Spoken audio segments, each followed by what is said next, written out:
আসসালামু আলাইকুম। একটা জিনিস আপনাকে দেখাই। আপনি অজান্তে আপনার সন্তানের ক্ষতি করতেছেন। আমার বাচ্চা দুটা ঘুমায় আছে, ঠিক সাথেই এই যে ফোনটা, এই ফোনটা আপনার ওয়াইফ বা আমার ওয়াইফ বা আপনার আত্মীয় স্বজন এখানে রাখছে। রাখার পরে এই ফোন থেকে যে মাইক্রোওয়েভ এবং রেডিয়েশন, এই মাইক্রোওয়েভ যখন এখান থেকে বের হচ্ছে, এই মাইক্রোওয়েভটা এই যে ছোট বাচ্চা এদের ব্রেনে গিয়ে ঢুকতেছে।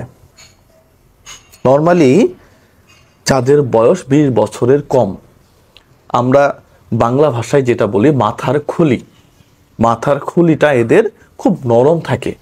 তার মানে এই যে ফোনের রেডিয়েশন এবং মাইক্রোওয়েভ, এটা খুব সহজেই এদের ব্রেনের ভিতরে ঢুকে যায়।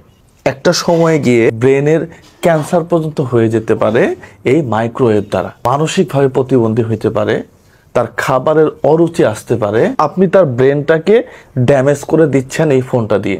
প্রথমত তাকে খাবার সময় ফোন টোটালি দিবেন না। ডাক্তারের ভাষায় খাবার সময় ফোন দেখে যদি কোনো শিশু খায়, সে কি খাচ্ছে এই পুষ্টিটা তার শরীরে ঢোকে না। দ্বিতীয়ত, এই যে ফোন, ঘুমানোর সময় বাচ্চার মাথার কাছে ফোন রাখা, এটা থেকে বিরত থাকবেন। ভিডিওটা শেয়ার করে সকলকে সচেতন হওয়ার সুযোগ করে দিবেন।